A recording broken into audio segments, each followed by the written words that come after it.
Hi மக்களே, இந்த பதிவில் என்ன பார்க்க போகிறீங்களா? ஏன்னா ஒருத்தரை பிடிச்சி போச்சு அப்படின்னா அவங்கள பற்றி ஏதாவது சொன்னாங்கன்னா பிடிக்க மாட்டேங்குது நமக்கு. அப்படியே எப்படி சொல்கிறேன்னா சுருன்னு மண்டைக்கு ஏறுது. ஒன்று தெரியாமல் தான் கேட்குறேன். சரி, எங்கள் தளபதி தான் 2 சீட்டுக்கு பிச்சை எடுத்து நாய் மாதிரி கேவலமாகி படாத பாடுபட்டு மக்கள்கிட்டலாம் சும்மா ஆனந்த கண்ணீர், சும்மா கண் துடைப்பு மாதிரி கண்ணீர் விட்டு அவர் சீட்டு வாங்கிட்டாரு, மக்களை ஏமாற்றி ஓட்டெல்லாம் வாங்கிட்டாரு, வாங்கி இன்னைக்கு சிஎம் பதவி ஏற்றுட்டாருன்னு சொல்லி ஒரு குந்தாணி சொல்கிறா. இல்லை, நான் ஒன்று தெரியாமல் தான் கேட்குறேன்.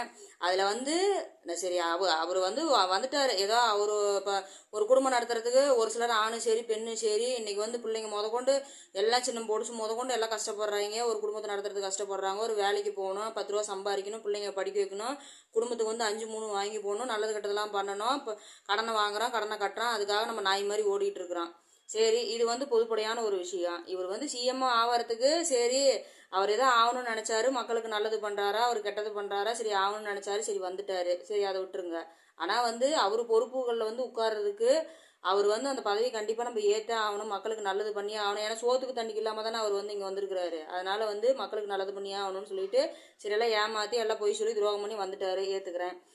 சரி, அவர் சிஎம் பதவியை காப்பாற்றுறதுக்கு நான் என்ன வேணாலும் பண்ணியாவது நம்ம வந்துடணும்னு சொல்லிட்டு உட்காந்துட்டாரு. சரி, தப்பு இல்லை. ஆனால் பிச்சை எடுத்த நாய், பொய் சொல்லி கேவலப்படுத்தின நாய், அதை பண்ண நாய், இதை பண்ண நாயின்னு அவர் அத்தனாயிரம் பேச்சு பேசுறியே. நான் ஒன்று தெரியாமல் தான் கேட்குறேன். ஒரு குந்தாணி ஒன்று இப்போ ஒன்று வீடியோ போட்டுச்சுங்க, எனக்கு அவ்வளோ வேதனையாக இருக்குது. இப்போ நீ என்னமோ பண்ணி என்னமோ செய்ய பிச்சை எடுத்துட்டா அந்த நாயே இந்த நாயேன்னு பேசினா சரி ஏற்றுக்கிறேன், நான் இல்லைன்னு சொல்ல. சரி, அவர் பிச்சை எடுத்து ஒவ்வொன்றும் பண்ண விஷயத்த செஞ்ச விஷயத்த நீ ஏன் பிச்சை கேட்குற?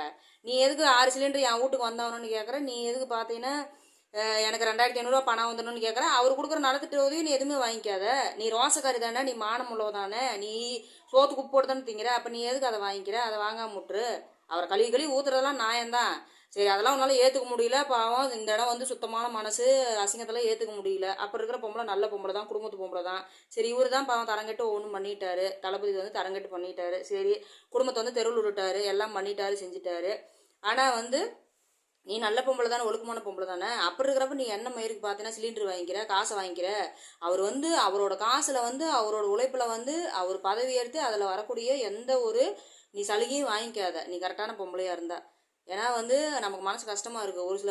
ஒரு சில பொம்பளைங்க பேசுறது பார்த்தா அவ்வளோ வேதனையாக இருக்குது. என்னமா அவரை கழுவி ஊத்துறதுலாம் கரெக்டாக தான், அவர் ஆட்சிக்கு எதுவுமே வாங்கிக்க மாட்டீங்களா? வாங்கிக்காத பொம்பளைங்க, அப்படி கழுவி ஊத்துற பொம்பளைங்க வாங்கிக்காதீங்க, மானக்கட்டவளவுலாம் வாங்கிக்காதீங்க. இந்த வாய்ப்பு கொடுத்த மக்களுக்கு நன்றி, வணக்கம். ஹாய் மக்களே, இந்த பதிவில் என்ன பார்க்க போகிறீங்களா? ஏன்னா ஒருத்தரை பிடிச்சி போச்சு அப்படின்னா அவங்கள பற்றி ஏதாவது சொன்னாங்கன்னா பிடிக்க மாட்டேங்குது நமக்கு. அப்படியே எப்படி சொல்கிறேன்னா சுருன்னு மண்டைக்கு ஏறுது. ஒன்று தெரியும்.